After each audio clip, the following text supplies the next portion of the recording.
ನಮಸ್ಕಾರ. ಕೇಂದ್ರ ಸಚಿವ ಎಚ್.ಡಿ. ಕುಮಾರಸ್ವಾಮಿ ಅವರಿಗೆ ಭೂಕಂಟಕ. ಬಿಡದಿ ಸಮೀಪದ ಕೇತಗಾನಹಳ್ಳಿಯ ಒಟ್ಟು 14 ಎಕರೆ ಭೂಮಿಯ ವಿಚಾರ ಇದು. ಕಂದಾಯ ಮತ್ತು ಸರ್ವೆ ಇಲಾಖೆ ಜಂಟಿಯಾಗಿ ಮಾಡ್ತಿರುವಂತಹ ಸರ್ವೆ ಇದು ಎಷ್ಟರ ಮಟ್ಟಿಗೆ ರಾಜಕೀಯವಾಗಿ ಪರಿಣಾಮವನ್ನು ಬೀರಬಹುದು. ಇವತ್ತು ಎಚ್.ಡಿ. ಕುಮಾರಸ್ವಾಮಿ ಅವರಿಗೆ ಸಂಬಂಧಪಟ್ಟಂತಹ ಆ ಭೂಮಿಯ ಸರ್ವೆ ಕಾರ್ಯ ನಡೆಯುತ್ತೆ ಅನ್ನೋದಾದರೆ ಬಹುತೇಕ ಪ್ರಭಾವಿಗಳು ಈ ಒತ್ತುವರಿಯಲ್ಲಿ ಹಲವಾರು ಜಾಗಗಳನ್ನು ಒತ್ತುವರಿ ಮಾಡಿಕೊಂಡಿರ್ತಾರೆ. ಅದಕ್ಕೆ ಇದು ಮುನ್ನುಡಿ ಬರೀತಾ ಹೀಗೆ ಹಲವಾರು ವಿಚಾರಗಳು ಖಂಡಿತ ಇದ್ದೇ ಇದೆ. ಆ ಬಗ್ಗೆ ಕೂಲಂಕುಷವಾಗಿ ಚರ್ಚೆ ಮಾಡೋಣ. ನಾನು ದಿವ್ಯಶ್ರೀ.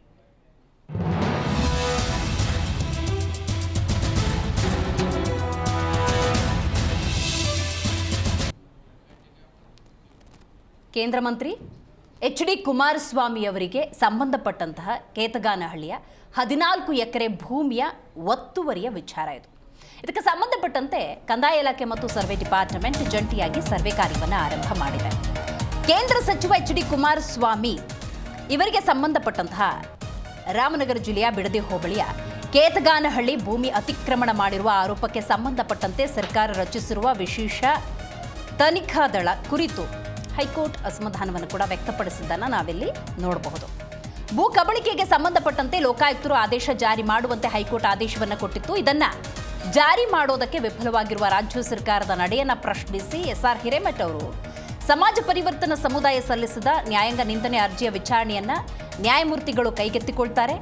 ಅಲ್ಲಿಂದ ಬಂದಂತಹ ಆದೇಶದ ಹಿನ್ನೆಲೆಯಲ್ಲಿ ಇದೀಗ ನೋಡಿ ಕಂದಾಯ ಮತ್ತು ಸರ್ವೆ ಡಿಪಾರ್ಟ್ಮೆಂಟ್ ಸರ್ವೆಗೆ ಮುಂದಾಗಿದೆ. ಅಂದಾರು 14 ಎಕರೆ ಭೂಮಿ ಒತ್ತುವರಿಯನ್ನು ಗುರುತು ಮಾಡಲಾಗಿದೆ. ಹೈಕೋರ್ಟ್ ಎಚ್ಚರಿಕೆಯ ಬೆನ್ನಲ್ಲೇ ಒತ್ತುವರಿಯ ಆಪರೇಷನ್. ರಾಮನಗರ ಜಿಲ್ಲಾಧಿಕಾರಿ, ಕಂದಾಯ ಇಲಾಖೆ ಅಧಿಕಾರಿಗಳು ಈ ಸರ್ವೆಯಲ್ಲಿ ಭಾಗಿ. ಎಚ್.ಡಿ. ಕುಮಾರಸ್ವಾಮಿ ಬಿಡದಿ ತೋಟದ ಮನೆ ಸುತ್ತ ಒತ್ತುವರಿ ತೆರವಿಗೆ ಸಿದ್ಧತೆ.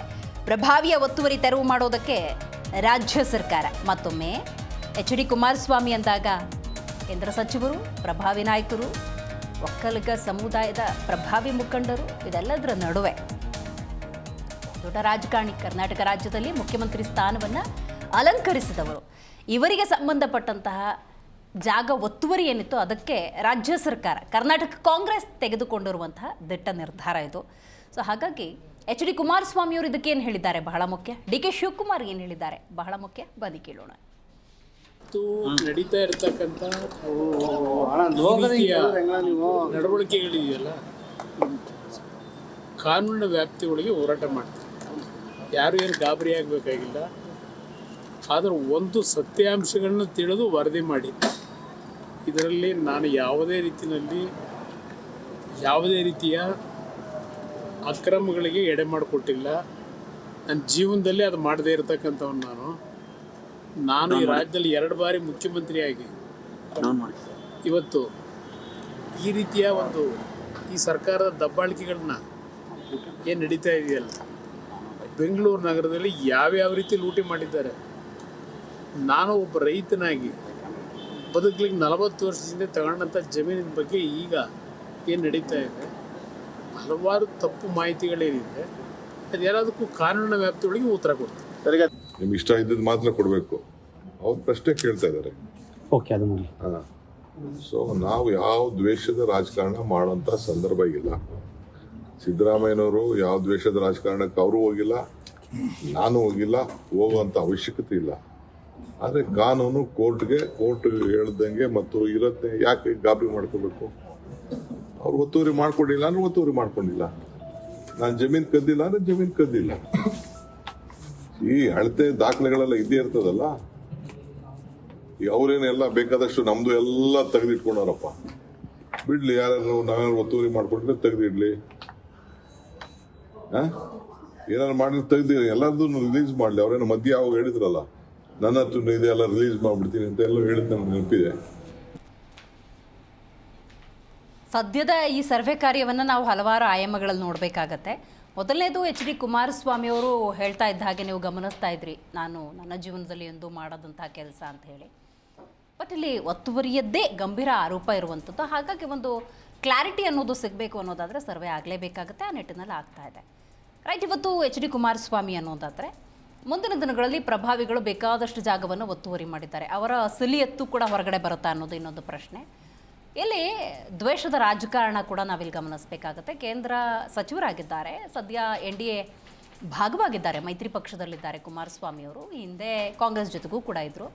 ರಾಜ್ಯದಲ್ಲಿ ಕಾಂಗ್ರೆಸ್ ಇದೆ. ಕಾಂಗ್ರೆಸ್ ಇವತ್ತು HD ಕುಮಾರಸ್ವಾಮಿ ಅವರನ್ನು ಅಲುಗಾಡಿಸುವ ಪ್ರಯತ್ನವನ್ನು ಮಾಡ್ತಾ ಇದೆ. ಇದು ಮತ್ತೊಂದು ಆಯಾಮ. ಹಾಗಾಗಿ ಈ ಸದ್ಯದ ಪ್ರಕರಣವನ್ನು ಎಲ್ಲ ಆಯಾಮದಲ್ಲಿ ನೋಡಬೇಕಾಗಿದೆ. ಈ ಬಗ್ಗೆ ಮಾತಾಡಲಿಕ್ಕೆ ಮೊದಲನೇದಾಗಿ ನಮ್ಮ ಕಾರ್ಯಕ್ರಮದಲ್ಲಿ AP ವಕ್ತಾರರಾಗಿರುವಂತಹ ಶಶಿಧರ ಆರಾಧ್ಯ ಅವರಿದ್ದಾರೆ, ನಮಸ್ಕಾರ. ಕಾಂಗ್ರೆಸ್ ವಕ್ತಾರರಾಗಿರುವಂಥ ದರ್ಶನ್ ಅವರಿದ್ದಾರೆ, ನಮಸ್ಕಾರ.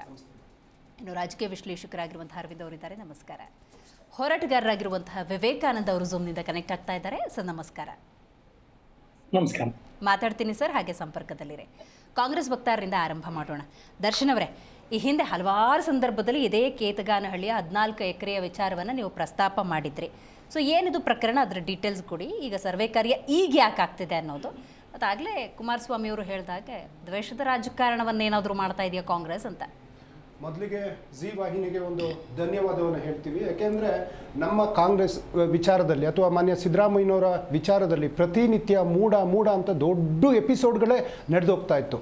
ಸೊ ನಾವು ಆ ಕಾಲದಿಂದನೂ ಕುಮಾರಸ್ವಾಮಿಯ ಹಲವು ಭೂ ಮಾಫಿಯಾ ಪ್ರಕರಣಗಳನ್ನ, ಭೂಗಳ್ಳತನದ ಪ್ರಕರಣಗಳನ್ನು ಹೇಳ್ತಾ ಇದ್ವಿ. ಅದು ಚರ್ಚೆಗಳು ಬಹಳ ಕಮ್ಮಿ, ವಿರಳ ಆಗಿತ್ತು. ಆದರೆ ಈ ಒಂದು ಚರ್ಚೆನ ತೆಗೆದುಕೊಂಡು ಜನಗಳಿಗೆ ಸತ್ಯ ಹೇಳುವಂಥ ಒಂದು ವೇದಿಕೆ ಕಲ್ಪಿಸಿಕೊಟ್ಟಿದ್ದಕ್ಕೆ ತಮಗೆ ಧನ್ಯವಾದಗಳು.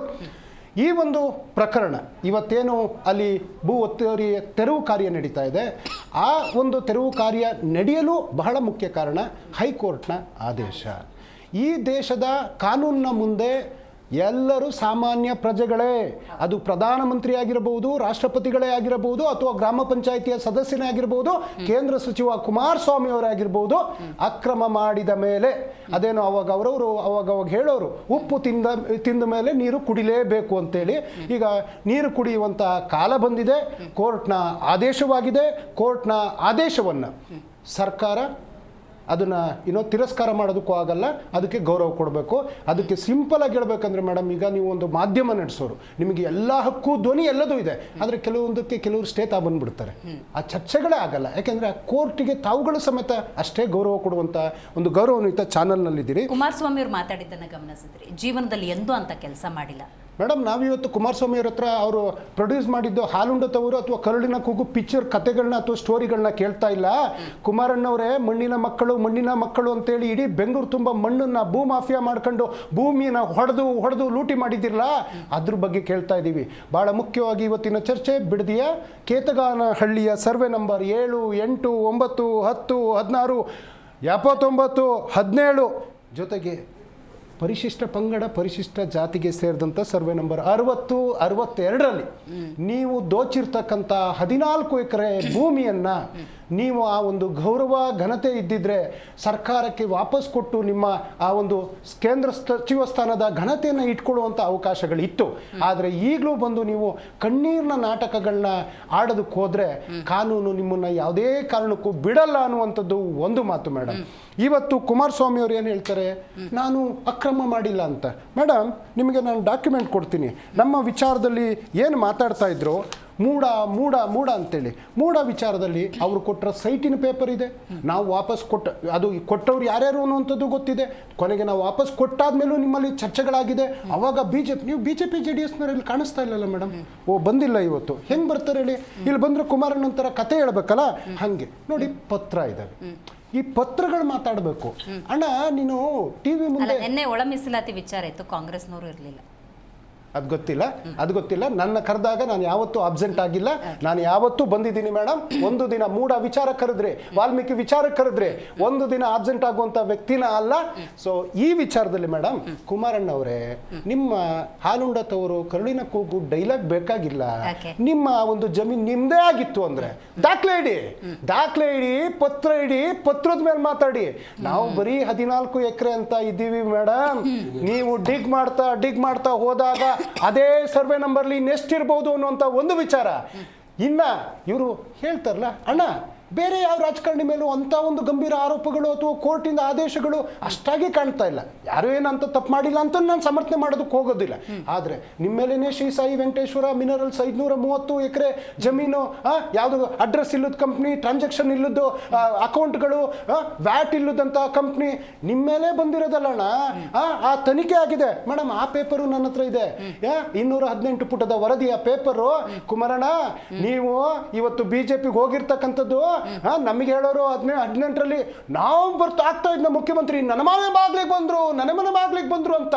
ತಾತ, ಮಗ, ಮೊಮ್ಮಕ್ಕಳು ನರೇಂದ್ರ ಮೋದಿ ಅವ್ರ ಮನೆ ಬಾಗ್ಲಿಗೆ ಹೋಗಿ ಕೂತ್ಕೊಂಡ್ರಲ್ಲ, NDAಗೆ ಹೋಗ್ತೀವಿ ಅಂತ ಹೇಳ್ಬಿಟ್ಟು. ಯಾಕೆ ಇವತ್ತು ಇದು ರಾಜ್ಯ ಸರ್ಕಾರ ಅಂದ್ರೆ ಕಂದಾಯ ಇಲಾಖೆ ಅಧಿಕಾರಿಗಳು, ನಾಳೆ ದಿನ ಇವರು ಸರ್ವೆ ಮಾಡಲಿಲ್ಲ, ಅದನ್ನ ಒತ್ತುವರಿ ಮಾಡಲಿಲ್ಲ ಅಂತಂದ್ರೆ ಯಾವ ಅಧಿಕಾರಿಗಳು ಇರ್ತಾರೆ ಅವ್ರು ಜೈಲಿಗೆ ಹೋಗ್ತಾರೆ. ಕೋರ್ಟು ಒಂದು ಚೀಮಾರಿ ಹಾಕಿತ್ತು ಮೇಡಮ್. ನೀವು ನಿಮ್ಮ ಈ ಒಂದು ಪ್ರಕರಣದಲ್ಲಿ ಮಂಪರು ಪರೀಕ್ಷೆ ಮಾಡಿದ್ರೆ ಸತ್ಯ ಹೊರಗಡೆ ಬರ್ತದೆ. ನೀವು ಆ ತರ ಪ್ರೋಟೋಕಾಲ್ VVIP ಅಂತಂದ್ರೆ ನಾವು ಕೋರ್ಟಿಂದ ಕಳಿಸ್ಕೊಡ್ತೀವಿ ವೆಹಿಕಲ್ಗಳನ್ನ. ಸೊ ಅದೇ ತರ ನೀವು ವೆಹಿಕಲ್ಗಳು ಏನೋ ಹಿಂದೆ ಮುಂದೆ ಪೊಲೀಸ್ ಸೈರನ್ ಹಾಕೊಂಡು ಬಂದಿಬೇಕಿರೋ ಕೋರ್ಟಿಗೆ ಅಂತ ಚೀಮಾರಿ ಹಾಕಿತ್ತು.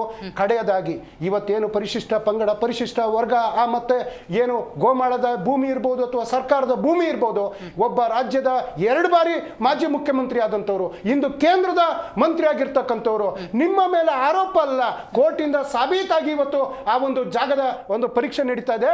ಎಲ್ಲಿಂದ ಎಲ್ಲಿಗೆ ಹೋಗೋಣ ಕುಮಾರಣ್ಣ? ಬೆಂಗಳೂರಿಂದ ಬಿಡದಿ ತನಕ ಪಾದಯಾತ್ರೆ ಹೋಗೋಣ.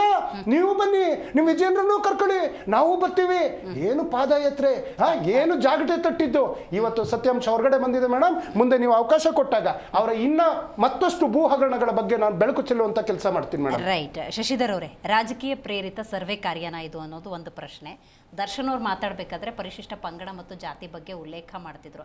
ಇಷ್ಟು ದಿವಸ ಅದೇ ಪರಿಶಿಷ್ಟ ಜಾತಿ ಪಂಗಡ ಈಕ್ವಲ್ ಟು ಕಾಂಗ್ರೆಸ್ ಬಗ್ಗೆ ಮಾತಾಡ್ತಾ ಇದ್ದೆ. ಯಾರು ಏನು ಹೊರತಾಗಿಲ್ಲ ಅನ್ನುವಂಥ ಸಿಚುವೇಶನ್ ಏನಂತೀರಿ?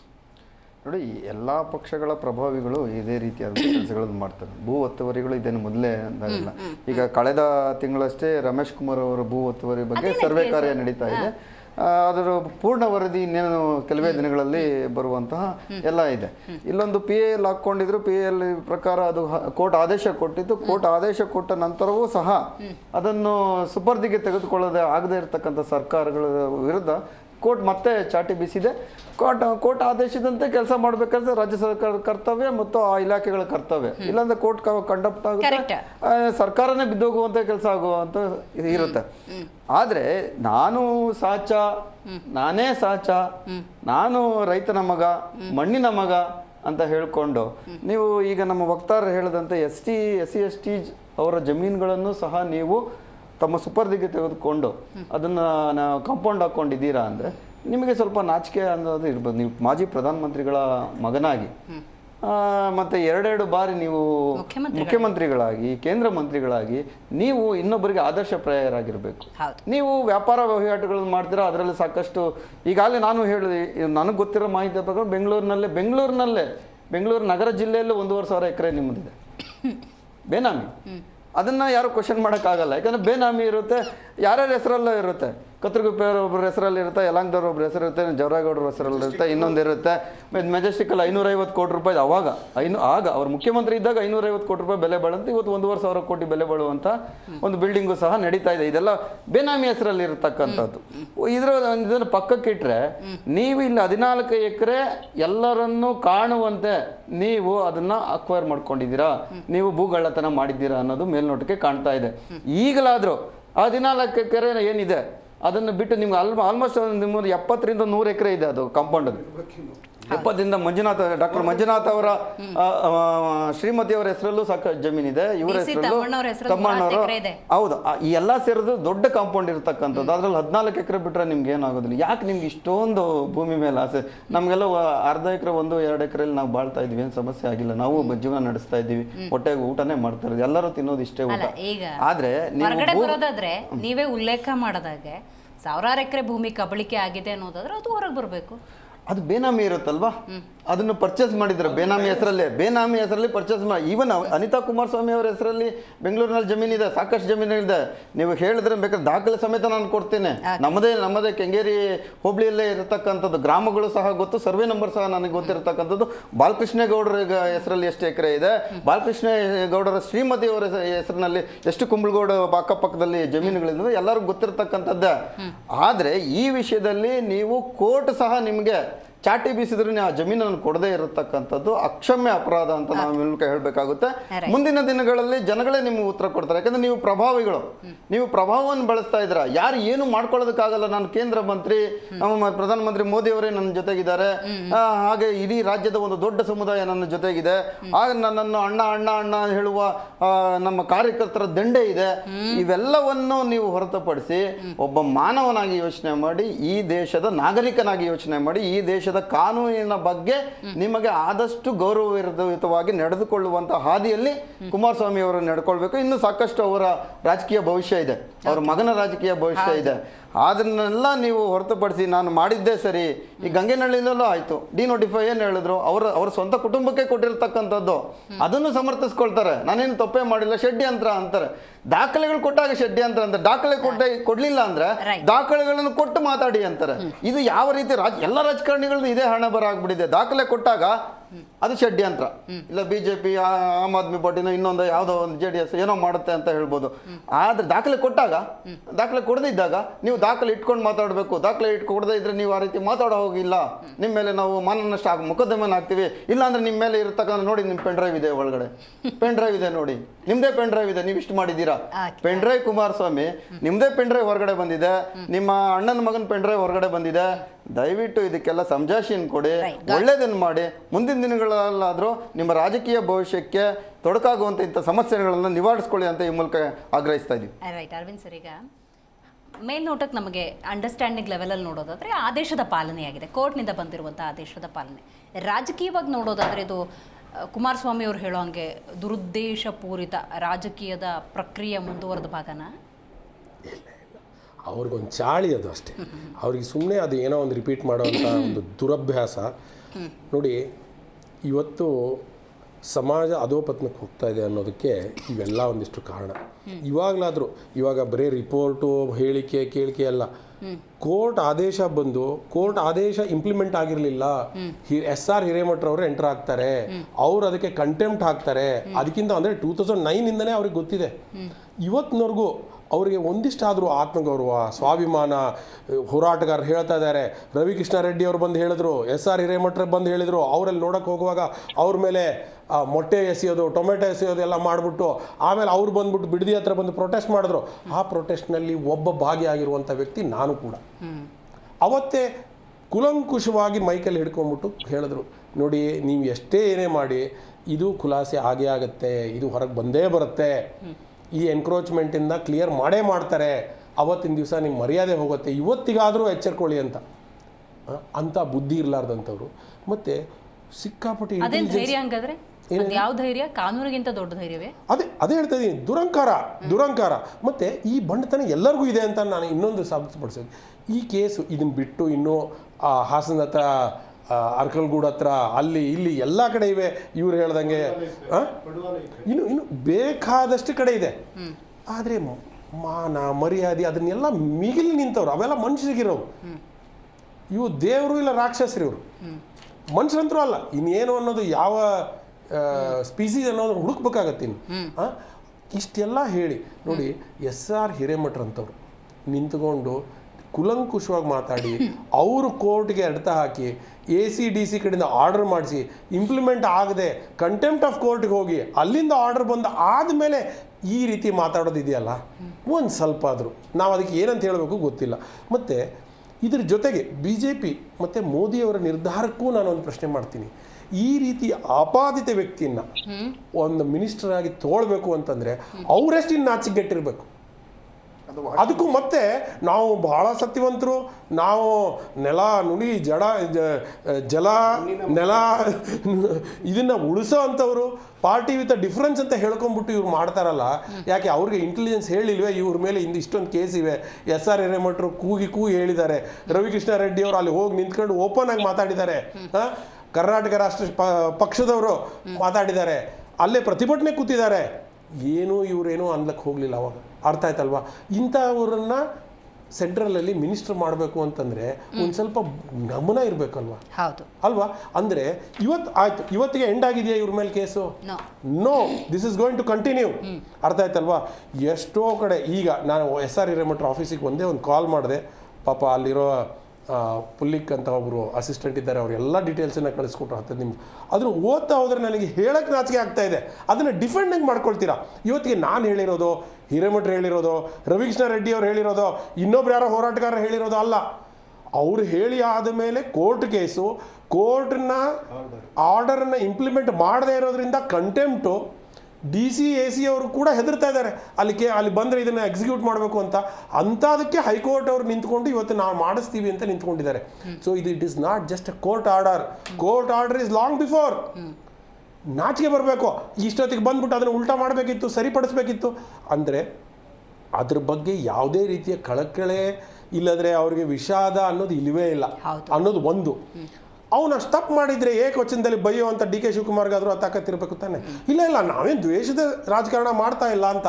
ಯಾಕಂದರೆ ಇದೇ SR ಹಿರೇಮಠ ಅವರು ಒಂದೇ ಸೆಂಟೆನ್ಸ್ನಲ್ಲಿ ಕುಮಾರಸ್ವಾಮಿಗೂ ಅದೇ ರೀತಿ ಬೈದಿದ್ರು, DK ಶಿವಕುಮಾರ್ಗೂ ಅದೇ ರೀತಿ ಬೈದಿದ್ರು ಅನ್ನೋದು DK ಶಿವಕುಮಾರ್ ಅವ್ರಿಗೆ ನೆನಪು ಬರ್ತಾ ಇದೆ. ಇವತ್ತಿಗೇನೋ ಒಂದಿಷ್ಟು ಒಳ್ಳೆ ಕೆಲಸ ಮಾಡೋಕ್ಕೆ ಪ್ರಯತ್ನ ಪಡ್ತಾ ಇದ್ದಾರೆ, ಮನಸ್ಸು ಬದಲಾಗಿರ್ಬೋದು. ಆದರೆ ಅದನ್ನು ಓಪನ್ ಆಗಿ ಹೇಳಬೇಕ್ರಿ. ಹೌದು, ನಾನು ಆ ತಪ್ಪು ಮಾಡಿದ್ದೆ, ಅದನ್ನು ವಾಪಸ್ ಕೊಡ್ತಾ ಇದ್ದೀನಿ, ಇನ್ಮೇಲಿಂದ ಹಂಗೆ ಮಾಡಲ್ಲ ಅನ್ನುವಂಥ ಧೀಮಂತ ನಾಯಕತ್ವ ಎಲ್ಲಿದೆ? ಧೀಮಂತ ನಾಯಕತ್ವ ಅಲ್ಲ, ಮನುಷ್ಯತ್ವ ಉಳಿದಿಲ್ಲ ಇವತ್ತಿಗೆ ಎಲ್ಲಿ ಕೂಡ. ಹೌದು, SR ಹಿರೇಮಠರು ಹೇಳಿದ್ರು ಅನ್ನೋದು ಒಂದು ಪದ ಹೇಳ್ಬೋದಿತ್ತಲ್ಲ ಕಾಂಗ್ರೆಸ್ ಅವರು. ಇದೇ DK ಶಿವಕುಮಾರ್ ಹೇಳ್ಬೋದಿತ್ತಲ್ಲ. ಇಲ್ಲ, ಅವ್ರಿಗೆ ಇಂಜೆಕ್ಷನ್ ಬಿದ್ದಿದೆ, ನನಗೆ ಡಬ್ಬಣದಿಂದನೇ ಬೀಳುತ್ತೆ ಅನ್ನೋವಂಥ ಭಯ ಇರೋದ್ರಿಂದ ಅವತ್ತು ಆಮೇಲೆ ನಮ್ಮ ಸ್ನೇಹಿತರು ಹೇಳಿದರು, ಮೂಡಾದ ಹೇಳ್ತಾ ಇರುವಾಗ ನಾನು ಅವತ್ತೇ ಹೇಳಿದೆ ಎಲ್ಲರದು ಬರೋದಿದೆ ಅಂತ. ಹಾಗಂತೇಳಿ ಕಾಂಗ್ರೆಸ್ ಅವ್ರು ಏನೂ ಮಾಡಿಲ್ಲ ಅಂತಲ್ಲ. ಅವತ್ತು ನಾನು ಹೇಳಿದೆ, ಮುಂದೆ ಇದು ತಾರ್ಕಿಕ ಹಂತಕ್ಕೆ ತೊಗೊಂಡು ಹೋಗಲ್ಲ ಬೇರೆ ಪಕ್ಷದವರು, JDS ಅವರಾಗಲಿ, BJP ಅವರಾಗಲಿ, ಕಾಂಗ್ರೆಸ್ ಅವರಾಗಲಿ. ಯಾಕಂದರೆ ಈ ಎಲ್ಲ ಹಗರಣದಲ್ಲಿನೂ ಎಲ್ಲರದು ಇನ್ವಾಲ್ವ್ಮೆಂಟ್ ಇರುತ್ತೆ. ಹಾಗಾಗಿ ಇವತ್ತು ಜನರು ಅರ್ಥ ಮಾಡ್ಕೋಬೇಕು. SR ಹಿರೇಮಠರು ಇವತ್ತಿನ ದಿವಸ ಏನು ಕೂಗಿ ವರ್ಷಗಟ್ಟಲೆ ಮೊದಲೇ ಹೇಳಿದ್ರು, ಇವತ್ತಿಗಾದರೂ ಅಂಥವ್ರಿಗೆ ಬೆಲೆ ಕೊಡಿ. ಇಂಥ ಬರೇ SUV ಬಂದ್ಬಿಟ್ಟು ಒಂದು ನಾಯಿ ಚೈನ್ ಹಾಕೊಂಡ್ಬಿಟ್ಟು ಇಳಿದು ಒಂದು 8-10 ಪುಡಾರಿಗಳನ್ನು ಇಟ್ಕೊಂಡು ಬಂದ್ಬಿಟ್ರೆ ದೊಡ್ಡ ಮನುಷ್ಯರಾಗ್ಬಿಡ್ತಾರ ಅನ್ನೋದು ಇರಬಾರ್ದು ಅನ್ನೋದನ್ನ ನಾನು ಜನರಿಗೆ ಕೈ ಮುಗಿದು ಕೇಳ್ಕೊಳ್ತೀನಿ. ಓಕೆ, ವಿವೇಕಾನಂದ ಸರ್, ನೀವು ಹೇಳಬೇಕು. ಮಣ್ಣಿನ ಮಕ್ಕಳು ಅನ್ನೋ ಪದದ ಒಳ ಅರ್ಥವನ್ನು ನಾವು ಯಾವಾಗಾದರೂ ಅರ್ಥ ಮಾಡ್ಕೊಂಡಿದ್ರೆ ಈ ಸ್ಥಿತಿ ಬರ್ತಿರ್ಲಿಲ್ಲ ಅಂತ ಅನ್ಸುತ್ತೆ ಸರ್, ಏನಂತೀರಿ? ಇದರಲ್ಲಿ ಮೊದಲನೇದಾಗಿ ಈ ವಿವಾದಕ್ಕೆ ಇಲ್ಲಿವರೆಗೂ ಬಂದು ಒಂದು ತಾರ್ಕಿಕ ಅಂತ್ಯದ ಹತ್ರ ಬರ್ಲಿಕ್ಕೆ ಕಾರಣರಾದ ಸಮಾಜ ಪರಿವರ್ತನಾ ಹೋರಾಟದ SR ಹಿರೇಮಠ ಅವರಿಗೆ ಒಂದು ಧನ್ಯವಾದಗಳನ್ನ ಹೇಳ್ಬೇಕು. ಯಾಕಂದ್ರೆ ಅವರು ಪಕ್ಷಾತೀತವಾಗಿ DK ಶಿವಕುಮಾರ್ ಮೇಲೂ ಹಾಕಿದ್ರು, ಆಮೇಲೆ ಗಣಿದಣಗಳ ಮೇಲೂ ಹಾಕಿದ್ರು, ಇಲ್ಲಿ ಹಾಕಿದ್ರು. ಅವರು ಹೋರಾಟ ಮಾಡ್ತಾನೆ ಇದ್ದಾರೆ. ಸಮಾಜದಲ್ಲಿ ಆ ತರದವ್ರು ಇರೋದ್ರಿಂದಾನೇ ಸಮಾಜ ಅಟ್ಲೀಸ್ಟ್ ಸ್ವಲ್ಪನಾದ್ರೂ ಭಯ ಇದೆ. ಎರಡನೇದಾಗಿ ಇಂಗ್ಲೆಂಡ್ ಅಲ್ಲಿ ಪಾರ್ಲಿಮೆಂಟ್ ಅಲ್ಲಿ ಒಬ್ರು ಹಣಕಾಸು ಮಂತ್ರಿ ಹೊತ್ತು ಬಜೆಟ್ ಮಂಡಿಸಬೇಕಾಗಿರುತ್ತೆ. ಅಂತಹ ಸಂದರ್ಭದಲ್ಲಿ ಅದು 3 ಗಂಟೆಗೆ, ಅಲ್ಲಿ ಯಾವಾಗ್ಲೂ ಸಂಪ್ರದಾಯದ ಪ್ರಕಾರ 3 ಗಂಟೆಗೆ ಮಾಡ್ಬೇಕಂತೆ. ಅವರೊಂದು ಲೇಟ್ ಆಗ್ಬಿಡುತ್ತೆ, 3 ಗಂಟೆ 5 ನಿಮಿಷನೋ 10 ನಿಮಿಷನೋ ಕಾರಣಕ್ಕೆ. ಸೊ ಅದು ಬಹಳ ದೊಡ್ಡ ತಪ್ಪು ಅನ್ನೋ ತರದ ಭಾವನೆ. ಸೊ ಅವರು ಅದಾದ್ಮೇಲೆ ಬಜೆಟ್ ಮಂಡಿಸ್ತಾರೆ. ಅವರು ಮಂಡಿಸ್ಬಿಟ್ಟು ರಾಜೀನಾಮೆ ಕೊಡ್ತಾರೆ. ಯಾಕೆ ಅಂದ್ರೆ ನಾನು ಈ ಸಂಪ್ರದಾಯ ಮುರಿದಿದ್ದೀನಿ, ಆ ಕಾರಣಕ್ಕಾಗಿ ನಾನು ಈ ಹುದ್ದೆಯಲ್ಲಿ ಉಳಿಲಿಕ್ಕೆ ಸಾಧ್ಯ ಇಲ್ಲ ಅಂತ. ಕೇವಲ 10 ನಿಮಿಷ ಲೇಟ್ ಆಗಿದ್ದಕ್ಕೆ. ಹಾಗೆ ನಮ್ಮಲ್ಲಿ ಲಾಲ್ ಬಹದ್ದೂರ್ ಶಾಸ್ತ್ರಿ ಅವರು ಎಲ್ಲೋ ರೈಲು ಅಪಘಾತ ಆದ್ರೆ, ಚೇಚೆ ನಾನು ರೈಲ್ವೆ ಮಂತ್ರಿ ಅಲ್ಲ, ಅದರಿಂದ ನಾನು ಅದರ ಜವಾಬ್ದಾರಿಯನ್ನ ತಗೊಳಲ್ಲ ಅಂತ. ಹಾಗೆ ಇಲ್ಲಿ ಕೂಡ ಒಂದ್ ಹಂತದ ಮಟ್ಟಿಗೆ ರಾಮಕೃಷ್ಣ ಹೆಗಡೆ ಅವರು ಅವ್ರ ಮೇಲೆ ಆರೋಪ ಬಂದಾಗ, ಇಲ್ಲ ನಾನು ರಾಜೀನಾಮೆ ಕೊಡ್ತೀನಿ, ಮತ್ತೆ ಚುನಾವಣೆಗೆ ಹೋಗ್ತೀನಿ, ನೋಡೋಣ ನನ್ನ ಮೇಲೆ ಬಾಟ್ಲಿಂಗ್ ಮತ್ತು ರೇವಜಿತು ಹಗರಣ ಅಂತ. ಸೊ ಆ ತರದ ಹಿನ್ನೆಲೆ ನೀವು ಹೇಳಿದ್ರಲ್ಲ, ಮಣ್ಣಿನ ಗುಣ ಅನ್ನೋದು ಅತ್ಯಂತ ಸ್ವಾಭಾವಿಕವಾದ್ದು, ಸಹಜವಾದದ್ದು.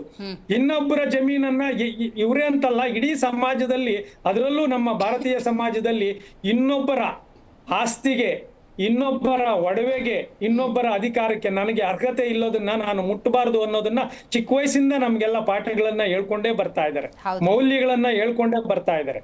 ಅಂಥದ್ರಲ್ಲಿ ನೀವು ಎಷ್ಟೊಂದು ಅರಿವಿದೆ, ಎಷ್ಟೊಂದು ಅಧಿಕಾರ ಇದೆ, ಆದ್ರೆ ಎಲ್ಲದರ ನಡುವೆ ನಿಮ್ಮದಲ್ಲದ ಕಾನೂನು ಬಾಹಿರವಾದ ಆಸ್ತಿಗಳಿಗೆ ನೀವು ಕೈ ಹಾಕ್ತೀರಿ ಅಂದ್ರೆ ಇದು ಭ್ರಷ್ಟಾಚಾರಕ್ಕಿನ್ನ ಬಹಳ ದೊಡ್ಡ ಅಪರಾಧ. ಇದೊಂದು ಹಗಲು ದರೋಡೆ ಮತ್ತು ಕಳ್ಳತನ ಅಂತ ಆಗುತ್ತೆ. ಈಗ ಭ್ರಷ್ಟಾಚಾರ ಅಂದ್ರೆ ಕೆಲಸ ಮಾಡ್ಕೊಳ್ಲಿಕ್ಕೆ ಒಂದಷ್ಟು ದುಡ್ಡು ತಗೊಳೋದು, ಇದು ಹಾಗಲ್ಲ. ನೀವು ಕೆಲಸ ಇನ್ನೂ ಏನೂ ಇಲ್ಲ, ಯಾವುದೋ ಒಂದು ಜಾಗ ಇತ್ತು, ಅದು ಸರ್ಕಾರದ ಜಾಗ ಇತ್ತು, ನೀವು ಅಧಿಕಾರದಲ್ಲಿ ಇದ್ರಿ, ಹಾಗಾದ್ರೆ ಆ ಜಾಗ ನಾನು ಹಾಕೋತೀನಿ, ನೋಡೋಣ ಯಾರು ಬರ್ತಾರೋ ಏನೋ ಅಂತ. ಆಯ್ತು, ಆಗಿನ ಕಾಲಕ್ಕೆ ತಕ್ಕಂತೆ ಡಾಕ್ಯುಮೆಂಟ್ಸ್ ಇರಲಿಲ್ಲ, ಏನೋ ಒಂದು ವಂಚನೆ ಆಯ್ತು. ಅದಾದ್ಮೇಲೆ ಆಗ್ಲಿ ಅವರು ನಮ್ಮ ಸ್ನೇಹಿತರು ಹೇಳಿದಾಗೆ 2009 ಇದು ಕೇಸ್ ಆದಾಗ ಚೇಚೆ ನನಗೆ ಗೊತ್ತಿರ್ಲಿಲ್ಲ ಅಂತಲೋ ಇನ್ನೇನೋ ಬೇಡ ಅಂತೇಳಿ ಆಗ್ಲೇ ವಾಪಸ್ ಕೊಟ್ಬಿಡ್ಬೋದಾಗಿತ್ತು. ಯಾಕೆಂದ್ರೆ ಎಷ್ಟನ್ನಾದ್ರೂ ನೀವು ಸಂಪಾದನೆ ಮಾಡ್ತಾ ಹೋಗ್ತಾ ಇದ್ರಿ, ಏನ್ ಸಂದೇಶವನ್ನ ಕೊಡ್ತೀರಿ ನೀವು? ಮಣ್ಣಿನ ಮಗ ಅಂತೇಳಿ ಹಸಿರು ಟವಲ್ ಹಾಕೊಂಡು ನಮ್ಮ ರೈತರು ಅಂತೇಳಿ ಇಷ್ಟೊಂದು ಭ್ರಷ್ಟಾಚಾರ ಇದು ಎಲ್ರಿಗೂ ಅನ್ವಯಿಸುತ್ತೆ. ಇದು ಕುಮಾರಸ್ವಾಮಿ ಇಲ್ಲಿ ಸಾಂಕೇತಿಕತೆ. ನೀವು ಈ ಟೈಟ್ಲ್ ಕೊಟ್ಟಂಗೆ ಬರೀ ಅವರೊಬ್ಬರೇ ಅಲ್ಲ, ಆ ರೀತಿ ನೀವು ರಾಮಸ್ವಾಮಿ ವರದಿಯನ್ನ ತಗೊಂಡ್ರೆ ಕಾಂಗ್ರೆಸ್ ಅಲ್ಲಿರೋರು, ಬಿಜೆಪಿಯಲ್ಲಿರೋರು, ಇವ್ರದೆಲ್ಲ ಒಂಥರ ಆರ್ಕೆಸ್ಟ್ರಾ ಟೀಮು ಮತ್ತು ಒಂದು ಏನು ಚಾಂಡಾಲರ ಗುಂಪು ಅಂತ ಏನೋ ಅಂತಾರಲ್ಲ, ಆ ತರ ಕಳ್ಳರ ಗುಂಪಿದ್ದಾಗೆ. ಯಾವಾಗ ನೋಡಿ ಈ ರಾಜ್ಯದಲ್ಲಿ ಮೊದಲು ಸ್ವತಂತ್ರ ಪೂರ್ವದಲ್ಲಿ ಸಾರಾಯಿ ಮಾಫಿಯಾ ಇದೆಯಲ್ಲ ಅದು ಆಳ್ತಾ ಇತ್ತು. ಅದಾದ್ಮೇಲೆ ಒಂದಷ್ಟು ಎಜುಕೇಶನ್ ಮಾಫಿಯಾ, ಅದಾದ್ಮೇಲೆ ಗೋಲ್ಡ್ ಮಾಫಿಯಾ, ಆರೋಗ್ಯ ಮಾಫಿಯಾ ಬಂದಾಗ ಈ ಕಳೆದ 15-20 ವರ್ಷಗಳಿಂದ ಭೂ ಮಾಫಿಯಾ ಇದೆಯಲ್ಲ ಇದು ಈ ರಾಜ್ಯವನ್ನ, ಗಂಡಿ ಮಾಫಿಯಾ ಸ್ವಲ್ಪ ದಿನ, ಭೂ ಮಾಫಿಯಾ ಈ ರಾಜ್ಯವನ್ನ ಆಳ್ತಾ ಇದೆ. ಅದರೊಳಗಡೆ ಇಂಥವರು ಕೂಡ ಪ್ರಭಾವಿಗಳು. ನೋಡಿ, ಸ್ವತಂತ್ರ ಹೋರಾಟದ ದಿನ, ಸ್ವತಂತ್ರದ ದಿನ ಅಥವಾ ಗಣರಾಜ್ಯೋತ್ಸವ ದಿನ ದೇಶದ ಫ್ಲಾಗ್ ಅನ್ನ ಇವರು ಹಾರಿಸ್ತಾರೆ. ಹಾರಿಸ್ಬಿಟ್ಟು ನಮ್ಗೆ ಸೆಲ್ಯೂಟ್ ತಗೋತಾರೆ ನಮ್ಮ ಎಲ್ಲರಿಂದಾನು. ಏನ್ ಹೇಳಿ, ಈ ದೇಶವನ್ನ ನಾನು ಕಾಪಾಡ್ತೀನಿ ಅಂತ. ಇವರು ಪ್ರಮಾಣ ವಚನವನ್ನ ಏನ್ ಮಾಡ್ತಾರೆ? ಪ್ರಮಾಣ ವಚನನ ಈ ದೇಶದ, ಈ ರಾಜ್ಯದ ಎಲ್ಲ ಹಿತಾಸಕ್ತಿಗಳನ್ನ ಮಾಡ್ತೀವಿ ಅಂತ ಹೇಳ್ತಾರೆ. ಇದೇನು ನಾನು ಹೇಳ್ತಾ ಇರೋದಲ್ಲ, ಎಲ್ಲವೂ ಇದೆ. ಹಾಗಾದ್ರೆ ಹೇಳೋದೊಂದು ಮಾಡೋದು ಆದರೆ ಸಾಮಾನ್ಯರಾದ ನಾವೇನ್ ಮಾಡ್ಬೇಕು?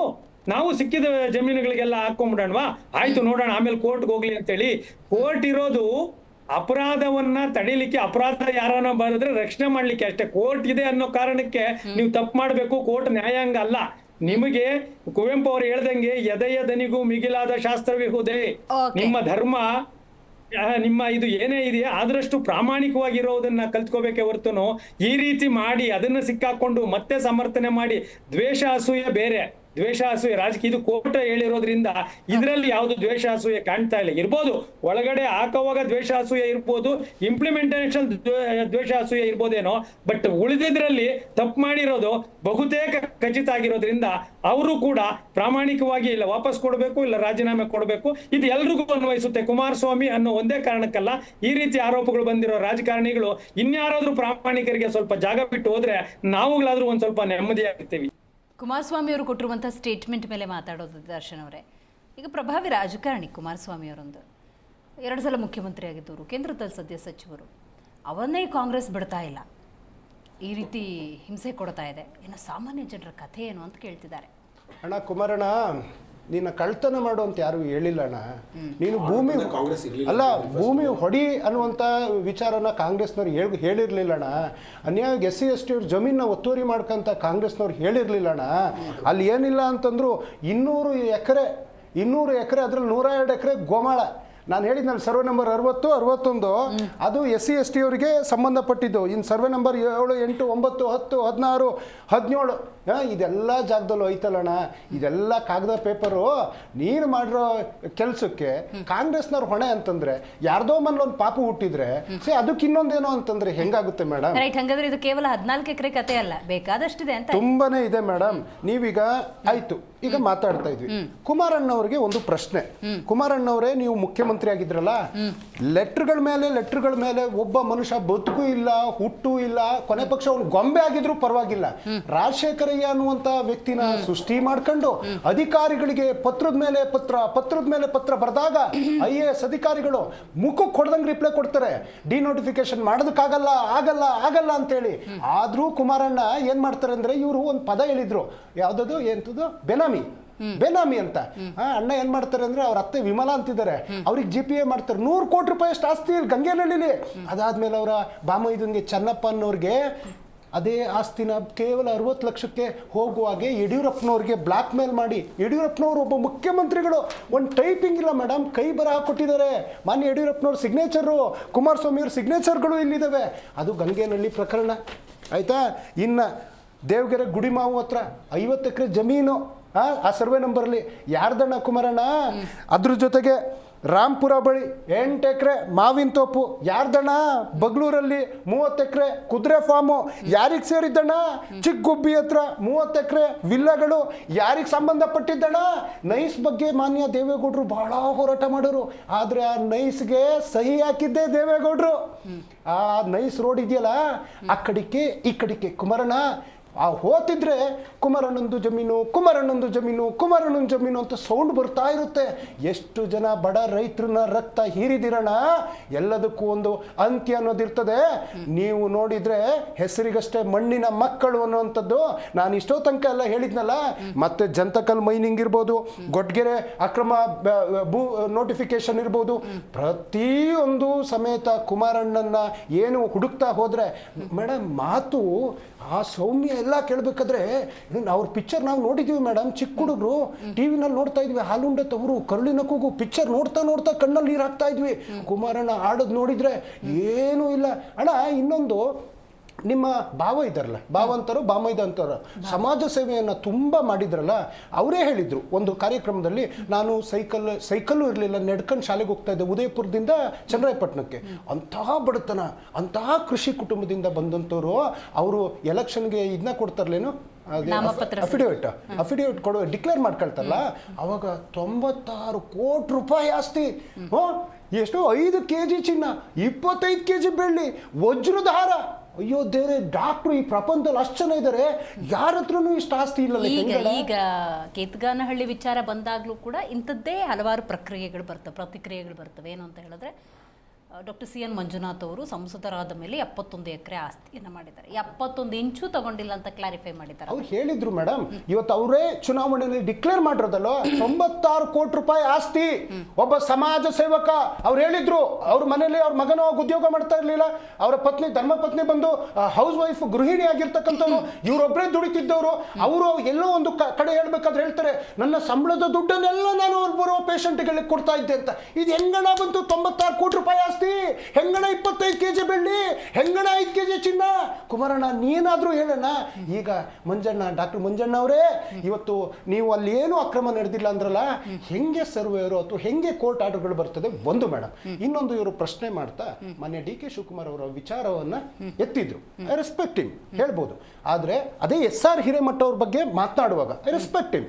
ಇದೇ ಕುಮಾರಸ್ವಾಮಿ ಅವರ ಹೇಳಿಕೆಗೋ DK ಶಿವಕುಮಾರ್ ಅವತ್ತೊಂದು ಖಾಸಗಿ ವಾಹಿನಿಯಲ್ಲಿ SR ಹಿರೇಮಠ ಅವರು ಕರೀತಾರೆ, he is giving open challenge, ನೀವು ಬರಬೇಕು ಅಂತ. ಅಲ್ಲಿ ಸುದ್ದಿ ನಡೆಸೋರು ಅಷ್ಟೇ ಅಷ್ಟು ಒತ್ತಡ ಮಾಡ್ತಾ ಚೇರ್ ಮೇಲೆ ಒಂದು ಕ್ವಶನ್ ಮಾರ್ಕ್ ಇಟ್ಟಿರ್ತಾರೆ. ಮುಖ್ಯಮಂತ್ರಿಗಳು ಹೋಗಬೇಡಿ ಅನ್ನುವಂಥ ಒಂದು ಕರೆ ಬಂದರೂ ಸಮೇತ ನಾನು ತಪ್ಪು ಮಾಡಿಲ್ಲ, ನಾನು ಹೋಗಿ ಅವ್ರು ಯಾವ್ಯಾವ ಆರೋಪಗಳಿಗೆ ವಿತ್ ಡಾಕ್ಯುಮೆಂಟ್ ಕೊಡ್ತೀನಿ ಅಂತೇಳಿ ಹೋದ್ರು. ಅವ್ರ ಮುಂದೆ ಕೂತ್ರು, ಚರ್ಚೆ ಮಾಡಿದ್ರು, ಪತ್ರಗಳನ್ನ ಇಟ್ರು. ಮೇಡಮ್ ಕುಮಾರಸ್ವಾಮಿ ಅವ್ರಿಗೂ ಅದೇ ಚಾಲೆಂಜ್ ಇವತ್ತು. ಕುಮಾರಣ್ಣ ನೀವು ಸಾಚ ಆಗಿದ್ರೆ ಒಂದು ಡಾಕ್ಯುಮೆಂಟ್ ಇಡಿ, ವಿ ರೆಸ್ಪೆಕ್ಟ್ ಯು. ಇಲ್ಲ ಅಂತಂದ್ರೆ ಒಪ್ಕೊಳ್ಳಿ. ಬೇರೆಯವ್ರನ್ನ ಇಷ್ಟು ದಿನ ನೀವು ಒಂದು FIR ಮೇಡಮ್, ಒಂದು ಇಂಚಿಂದ ಯಾವ್ದಾದ್ರು ಜಾಗ ಬಂದ್ರೆ ಸಾಕು, ಅವರ ಸ್ಥಾನದಲ್ಲಿ ಕೂರುವಾಗಿಲ್ಲ, ರಾಜೀನಾಮೆ ಕೊಡಬೇಕು ಅಂತ ಅವರು ಜೀವನ ಪರ್ಯಂತ ಬರೀ ರಾಜೀನಾಮೆ ಪದನೇ ಹೇಳ್ತಾ ಹೋದ್ರಲ್ಲ. ನೀವು ಯಾವ ನೈತಿಕತೆ ಮೇಲೆ ನಾನು ಇಷ್ಟೆಲ್ಲ ಸಂಬಂಧಪಟ್ಟ ಜಮೀನು, ಅದು ಗುಡಿಮಾವುದಾಗಿರ್ಬೋದು ಅಥವಾ ರಾಂಪುರದಾಗಿರ್ಬೋದು, ಬಗ್ಲೂರ್ದಾಗಿರ್ಬೋದು, ಪ್ರತಿಯೊಂದು ಹೇಳಿ ಇವತ್ತು ಪೇಪರ್ ಸಮೇತ ತೋರಿಸ್ತಾ ಇದ್ದೀನಿಲ್ಲ. ಗಂಗೆನಹಳ್ಳಿ ಯಡಿಯೂರಪ್ಪನವರ ಸಿಗ್ನೇಚರ್ದು, ಯಡಿಯೂರಪ್ಪನವ್ರಿಗೂ ಬ್ಲ್ಯಾಕ್ ಮೇಲ್ ಮಾಡಿ ಹೊಡೆದ್ಬಿಟ್ಟು ಅದು ನಿಮ್ಮ ಚೆನ್ನಪ್ಪ ಅವ್ರ ಹೆಸರಿಗೆ ಮಾಡ್ಕೊಂಡ್ರಲ್ಲ. ಇವತ್ತು ನಿಮ್ಮ ಇವತ್ತಿಂದೇನಲ್ಲ, ಇದು ಕೋರ್ಟ್ ಆರ್ಡರ್ ಬಂದಿರ್ತಕ್ಕಂಥ ಕೇತಗಾನಹಳ್ಳಿ ಅಷ್ಟೆಲ್ಲ ಸರ್ವೆ ನಂಬರ್ದು 9ರಿಂದ ಇನ್ನ ಶ್ರೀ ಸಾಯಿ ವೆಂಕಟೇಶ್ವರ ಪಡುವಾಲಿಪ್ಪೆ ಅಂತ ಮೇಡಮ್ 87 ಎಕರೆ ಜಮೀನು. ಮೇಡಮ್ ಪ್ರೊಫೆಸರ್ ವೆಂಕಟಗಿರಿ ಗೌಡರು ಒಂದು ಪುಸ್ತಕ ಬರೀತಾರೆ, ಅದರಲ್ಲಿ ಮಾನ್ಯ ದೇವೇಗೌಡರಿಗೆ ಒಂದು ಪದವನ್ನು ಅದರಲ್ಲಿ ಮೆನ್ಷನ್ ಆಗಿರೋದ್ರಿಂದ ಹೇಳ್ತೀನಿ, ಭ್ರಷ್ಟಾಚಾರದ ಪಿತಾಮಹ ಅಂತ ಪೂಜ್ಯ ತಂದೆಯವರಿಗೆ ಅವ್ರು ಹೇಳಿರ್ತಾರೆ.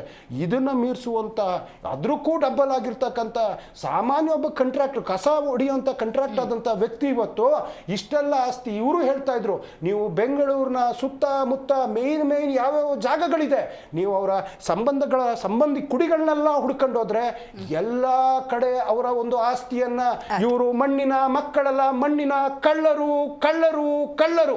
ನ್ಯಾಯಾಂಗ ದೇವತೆ ಕಣ್ ತೆರೆದಿದ್ದಾಳೆ ಮೇಡಮ್. ಕಣ್ ತೆರೆದು ಇವತ್ತು ಸರ್ಕಾರ ನ್ಯಾಯಾಂಗದ ಆದೇಶದ ಮೇರೆಗೆ ಏನು ಒತ್ತುವರಿ ತೆರವನ್ನ ಮಾಡ್ತಾ ಇದೆ. ಇದೊಂದು ತೆರವು ಕಾರ್ಯ ಇಡೀ ಒಂದು ಸಮಾಜಕ್ಕೆ ಮಾದರಿ ಆಗ್ತದೆ.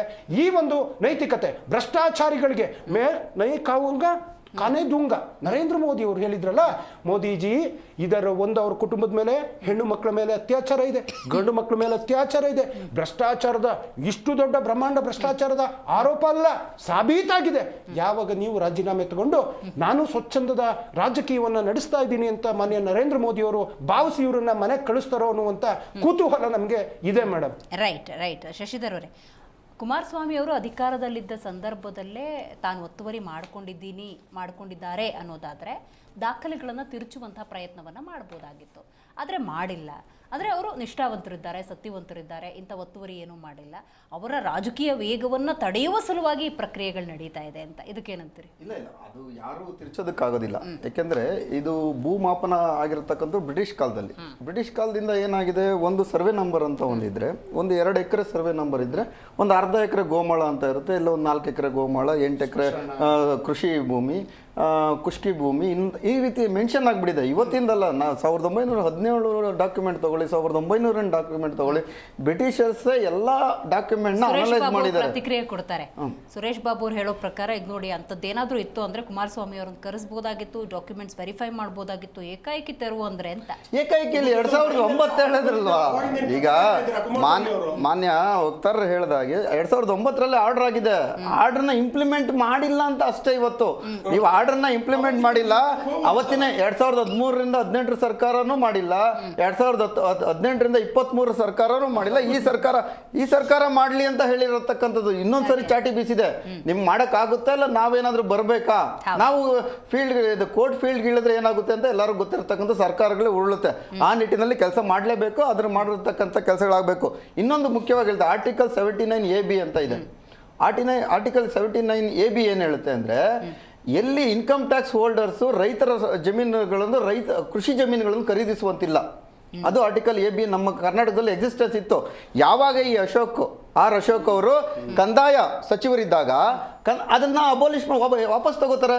ಈಗ ಏನಾಗ್ಬಿಟ್ಟಿದೆ ಅಂದ್ರೆ, ಯಾರು ಬೇಕಾದ್ರು ಈಗ ಇನ್ಕಮ್ ಟ್ಯಾಕ್ಸ್ ಕಟ್ಟೋರು ಕಮರ್ಷಿಯಲ್ ಲ್ಯಾಂಡ್ ತಗೊಬೋದಾಗಿತ್ತು, ವಸತಿಯೇತರ ಅಂದ್ರೆ ಕೃಷಿಯೇತರ ಜಮೀನುಗಳನ್ನ ಪರ್ಚೇಸ್ ಮಾಡಬಹುದಾಗಿತ್ತು. ಆದ್ರೆ ಇವತ್ತು ಎಲ್ಲರನ್ನು ಪರ್ಚೇಸ್ ಮಾಡೋದಕ್ಕೆ ಈ ಬಿಜೆಪಿ ಸರ್ಕಾರ ಅವಕಾಶ ಮಾಡಿಕೊಟ್ಟಿದೆ. ಯಾಕೆಂದ್ರೆ ಇವ್ರದೇ ಭೂಮಿಗಳಿದ್ವು, ಇವ್ರ ಭೂಮಿಗಳನ್ನ ಲೂಟಿಗೆ ಹೊಡಿಬೇಕಾಗಿತ್ತು.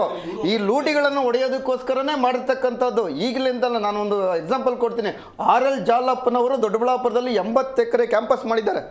RL ಜಾಲಪ್ಪ ಸ್ಕೂಲ್ LKG ಇಂದ ಇದ್ರವರೆಗೂ ಮೆಡಿಕಲ್ ಕೋಲಾರದಲ್ಲಿದೆ, ಇಲ್ಲಿ ಇಂಜಿನಿಯರಿಂಗ್ ಇದೆ, MBA ವರೆಗೂ ಇದೆ, ಹಾಸ್ಟೆಲ್ ಇದೆ. ಅದರಲ್ಲಿ 30 ಎಕರೆ ಗೋಮಾಳ ಇದೆ ಮೇಡಮ್. ಇವತ್ತು 30 ಎಕರೆ ಗೋಮಾಳ ಇದೆ. RL ಜಾಲಪ್ಪನವರು ಅವತ್ತು 1980ರಲ್ಲಿ ರಾಜಕಾರಣ ಮಾಡಿದ್ರು, 90ರಲ್ಲಿ ಆ ಜಮೀನಾಯ್ತು. ನಾನು ಸಹ ಓದುವಾಗ ಆ ಜಮೀನುಗಳನ್ನು ಅಕ್ವೈರ್ ಮಾಡಿಕೊಂಡು ಒಂದು ಕ್ಯಾಂಪಸ್ ಮಾಡಿದ್ದಾರೆ. ಅದು ಸಹ ಗೋಮಾಳದಲ್ಲಿದೆ. ರಾಜಕಾರಣದಲ್ಲಿ ಉತ್ತರ ಕರ್ನಾಟಕದಿಂದ ಚಾಮರಾಜನಗರದವರೆಗೂ ನೀವು ಎಲ್ಲೆಲ್ಲಿ ರಾಜಕಾರಣಿಗಳು ದೊಡ್ಡ ಯಡಿಯೂರಪ್ಪನವರು ದೊಡ್ಡ ಆಸ್ತಿಗಳನ್ನು ಮಾಡಿದ್ದಾರೆ. ಅವರು ಪ್ರೇರಣಾ ಟ್ರಸ್ಟ್ ಮಾಡಿಕೊಂಡು ಈ ವಿದ್ಯಾಸಂಸ್ಥೆಗಳು ನಡೆಸ್ತಾ ಇದ್ದಾರೆ. ಆ ವಿದ್ಯಾಸಂಸ್ಥೆಗಳಲ್ಲಿ ಇರ್ತಕ್ಕಂಥ ಅರ್ಧ ಜಮೀನು ಗೋಮಾಳ ಆಗಿರುತ್ತೆ, ಸರ್ಕಾರಿ ಜಾಗ ಆಗಿರುತ್ತೆ. ಈ ರಾಜ್ಯದ 7 ಕೋಟಿ ಜನಕ್ಕೂ ಸೇರ್ಬೇಕಾಗಿರ್ತಂಥ ಜಾಗವನ್ನು ಲೂಟಿ ಮಾಡಿದ್ದಾರೆ. ಬೆಂಗಳೂರಿನಲ್ಲೇ ನೋಡಿ, ಬೆಂಗಳೂರಿನಲ್ಲಿ ಏನಾಗಿದೆ ಅಂದ್ರೆ, ಇವತ್ತು ನಂದೇ ಒಂದು ಜಾಗ, ನಾನು ಬೆಂಗಳೂರಿನೇ ಆಗಿರೋದಕ್ಕೆ ಹೇಳ್ತಾ ಇದ್ದೀನಿ, ಬೆಂಗಳೂರಿನಲ್ಲಿ ನಂದೇ ಜಾಗ ಒಂದು ಬಿಲ್ಡರ್ ಕೊಂಡ್ಕೊಂತಾನೆ, 2 ಎಕರೆ ಬಿಲ್ಡರ್ ಕೊಂಡ್ಕೊ 1995ರಲ್ಲಿ ಅವ್ರ ತಂದೆ ಕೊಂಡ್ಕೊಂತಾನೆ. ಇವತ್ತು ಅವನ ಮಗ ಅನುಭವಿಸ್ತಾ ಇದ್ದಾನೆ. ಅವನು 30-40 ಎಕರೆ ಬಿಲ್ಡರು. ನಾನು ಸಹ ಆ ಸರ್ವೆ ನಂಬರ್ನಲ್ಲಿದ್ದೀನಿ. ನಂದು ಜಮೀನಿದೆ, ಅರ್ಧ ಎಕರೆ ಜಮೀನಿದೆ. ಅದರಲ್ಲಿ ಆ ಖರಾಬ್ ಅಂತ ಬರುತ್ತೆ, ಅದು ಸರ್ಕಾರಿ ಜಮೀನು. ಅದು 9 ಕುಂಟೆ ಇದೆ. ಆ 9 ಕುಂಟೆ ಏಕಾಏಕಿ 2023ರಲ್ಲಿ AC ತೀರ್ಮಾನ ಮಾಡುತ್ತೆ, ಬಿಲ್ಡರ್ಗೆ ಹೋಗುತ್ತೆ. ನಾನು ರೈತ, ನನಗೆ ಕೊಡಲ್ಲ. ನಂದು ಆನ್ಸೆಸ್ಟ್ರಲ್ ಪ್ರಾಪರ್ಟಿ, ನಂದು 1900 ಇಸ್ವಿನಲ್ಲಿ ಇರ್ತಕ್ಕಂಥ ನಮ್ಮ ಮುತ್ತಾತ ಕೋಲ್ತಾತ ಇರ್ತಕ್ಕಂಥ ಅದಕ್ಕೆ ಕಂಟಿನ್ಯೂಷನ್ ಬಂದಿರತಕ್ಕಂಥ ಪ್ರಾಪರ್ಟಿ ನನಗೆ ಕೊಡಲ್ಲ ಸರ್ಕಾರ, ನನಗೆ ಕೊಡಲ್ಲ AC, ನನಗೆ ಕೊಡಲ್ಲ ತಹಶೀಲ್ದಾರರು. ಯಾರು ಕೊಡ್ತಾರೆ? ಬಿಲ್ಡರ್ ಕೊಟ್ಟ. ಮಿಲೇನಿಯಂ ಬಿಲ್ಡರ್ ಪ್ರಕಾಶ್ ಚಾಬ್ರಿಯಾ ಕೊಟ್ಟಿದ್ದಾನೆ, ನಾನು ಶಶಿಧರ್ ಕೊಡ್ಲಿಲ್ಲ. ಏನ್ ನಡೀತಾ ಇದೆ? ದುಡ್ಡು ಕೊಟ್ಟವನಿಗೆ, ಇಲ್ಲಿ ಹಣ ಕೊಟ್ಟವನಿಗೆ ಮಾಡ್ಕೊಡ್ತಕ್ಕಂಥ ಪ್ರಭಾವ, ಹಣ ಈ ರಾಜ್ಯದಲ್ಲಿ, ಈ ದೇಶದಲ್ಲಿ ತಾಂಡವಾಡ್ತಾ ಇದೆ. ಭ್ರಷ್ಟಾಚಾರನು ಸಹ ಅಷ್ಟೇ ತಾಂಡವಾಡ್ತಾ ಇದೆ. ಇದನ್ನು ನಿಲ್ಬೇಕು. ಇದು ದೇಶದ್ರೋಹದಂತಹ ಕೆಲಸಗಳು. ಈ ರಾಜ್ಯದ ಎಲ್ಲರ ಸಂಪತ್ತನ್ನು ಕೆಲವು ಜನರು ಅನುಭವಿಸುವಂತ ರೀತಿ ಆಗುತ್ತಲ್ಲ, ಇದು ಅಸಮಾನತೆಗೆ ಕಾರಣ ಆಗುತ್ತೆ. ಮುಂದೊಂದು ದಿನ ಅರಾಜಕತೆಗೆ ಕಾರಣ ಆಗುತ್ತೆ. ಇಂಥದನ್ನು ತಡಿಬೇಕು. ಕುಮಾರಸ್ವಾಮಿ ಅವರು ತಕ್ಷಣ ತಮ್ಮ ತಪ್ಪನ್ನು ಒಪ್ಕೊಂಡು ಆ ಜಮೀನನ್ನು ವಾಪಸ್ ಕೊಡಬೇಕು. ಅವ್ರಿಗೆ ಶ್ರೇಯಸ್ಸು ಬರುತ್ತೆ.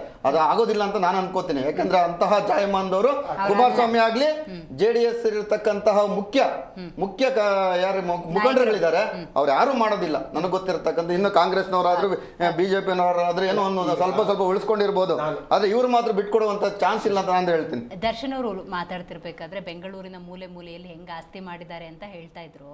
ಹಂಗಾಗಿ ನಾ ಕೇಳೋದು, ಈಗ ಹೊರಗಡೆ ಬರುತ್ತೆ ಅಂದ್ರೆ ಅದು ಬರಬೇಕು ಅಂದ್ರೆ ಅದು ಬೇನಾಮಿ, ಇದು ಹೆಂಗಿದು ಅಡಕತ್ರ ಸಿಕ್ಕಾಕೊಂಡಂಗಲ್ವ ಅಂತ. ಇಲ್ಲ ಅದಕ್ಕೆ ನೋಡಿ, ಇವತ್ತಿಲ್ಲ ನಾಳೆ ಇವೆಲ್ಲ ಡಾಕ್ಯುಮೆಂಟೇಷನಲ್ಲಿ ಇರುವಂಥವು, ಇವತ್ತಿಲ್ಲ ನಾಳೆ ಇದು ಎಲ್ಲನೂ ಹೊರಗೆ ಬರುವಂಥದ್ದೇ. ಆದರೆ ನಮ್ಮ ನ್ಯಾಯಾಂಗ ವ್ಯವಸ್ಥೆ, ಪೊಲೀಸ್ ವ್ಯವಸ್ಥೆ ಆಗಲಿ, ನಮ್ಮ ಜನರಾಗಲಿ ಎಚ್ಚರಿಕೋಬೇಕು. ಇದರಲ್ಲಿ ನ್ಯಾಯಾಂಗ ವ್ಯವಸ್ಥೆಯಲ್ಲಿ ಕೂಡ ಬಹಳಷ್ಟು ಲೋಪದೋಷಗಳನ್ನು ನಾನು ನೋಡ್ತಾ ಬಂದಿದ್ದೀನಿ. ಸ್ಟೇ ಕೊಟ್ಬಿಡ್ತಾರೆ ನೋಡಿ, ಅವನು ಇಲ್ಲಿಗಲ್ ಮಾಡಿದ್ದಾನೆ ಅಂತ. ಈಗ ವೆರಿ ಕ್ಲಿಯರ್, BBMP ಅವರು ಒಂದು ಕಡೆ ಹೋಗ್ತಾರೆ, ಅಲ್ಲೊಂದು ಇಲ್ಲಿಗಲ್ ಕನ್ಸ್ಟ್ರಕ್ಷನ್ ನಡೀತಾ ಇದೆಯೋ ಆಗಿದೆಯೋ ಏನೋ ಒಂದು ನೋಟಿಸ್ ಕೊಡ್ತಾರೆ. ಅದಕ್ಕೆ ಈಗ ಕಂಪ್ಲೇಂಟ್, ಫಾರ್ ಎಕ್ಸಾಂಪಲ್ ನಾವು ಒಂದು ಕಂಪ್ಲೇಂಟ್ ಕೊಟ್ಟಿದ್ದೀವಿ, ಇಲ್ಲೊಂದು ಇಲ್ಲಿಗಲ್ ಕನ್ಸ್ಟ್ರಕ್ಷನ್ ಇದೆ ಅಂತ ಹೇಳ್ಬಿಟ್ಟು. ನಾವು ಕಂಪ್ಲೇಂಟ್ ಯಾರು ಕೊಡ್ತೀವಿ? BBMP ಕೊಡ್ತೀವಿ. BBMP ಅವನು ಅವ್ರಿಗೆ ನೋಟಿಸ್ ಕೊಡ್ತಾನೆ. ಹೌದು, ಇವರು BBMP ಅವ್ರು ನೋಟಿಸ್ ಕೊಟ್ಟಿರೋರ ಮೇಲೆ ಗೌರ್ಮೆಂಟ್ ಕೋರ್ಟ್ಗೆ ಹೋಗ್ಬಿಟ್ಟು ಸ್ಟೇ ತಗೊಳ್ತಾರೆ. ಈಗ ಕಂಪ್ಲೇಂಟ್ ಕೊಟ್ಟು ನನ್ನನ್ನು ವಿಚಾರಿಸೋದೇ ಇಲ್ಲ ಕೋರ್ಟ್. ಏನದು case? So I am nowhere involved. It is between BBMP and the encroacher. ಅರ್ಥ ಆಯ್ತಾ? ಈಗ ಒಂದು ಲೈವ್ ಎಕ್ಸಾಂಪಲ್ ನಾನು ನಿಮ್ಗೆ ಹೇಳ್ತೀನಿ. ಅಂದರೆ ಭಾಳ ಅಂದರೆ ಜನರು ಎಚ್ಚರಿಕೋಬೇಕು. ಜನರು ಎಚ್ಚರಿಕೊಂಡು ಅವರು ಅದಕ್ಕೆ ಜಾಗೃತವಾಗಿ ಮುಂಚೂಣಿಯಲ್ಲಿ ಬರದೇ ಹೋದರೆ, ಅವರು ಪ್ರಶ್ನೆ ಮಾಡದೆ ಹೋದರೆ, neither our court will come forward, nobody will come. ದೇವರು ಕೂಡ ಬಂದವ್ರು ಉಳಿಸಕ್ಕಾಗಲ್ಲ. ಜನರನ್ನ ಶಕ್ತಿಹೀನರನ್ನು ಮಾಡಿದ್ದಾರೆ. ಯಾಕೆಂದ್ರೆ ಬೆಲೆ ಏರಿಕೆ ದೊಡ್ಡ ಮಾಡಿ ಅವ್ರ ಜೀವನ ನಡೆಸೋದೇ ಕಷ್ಟ ಆಗಿದೆ. ನಾನು ಹೇಳ್ತಾ ಇರೋದು ಅದು ಒಪ್ಕೊಳ್ತೀನಿ ನನ್ನ ಮಾತು. ಈಗ ನಾನು ನಿಮ್ಗೆ ಎಕ್ಸಾಂಪಲ್ ನಿಮ್ಮ ಎದುರುಗಡೆ ಮಾಧ್ಯಮದಲ್ಲೇ ಹೇಳಿದ್ದೆ ಒಂದ್ಸತಿ.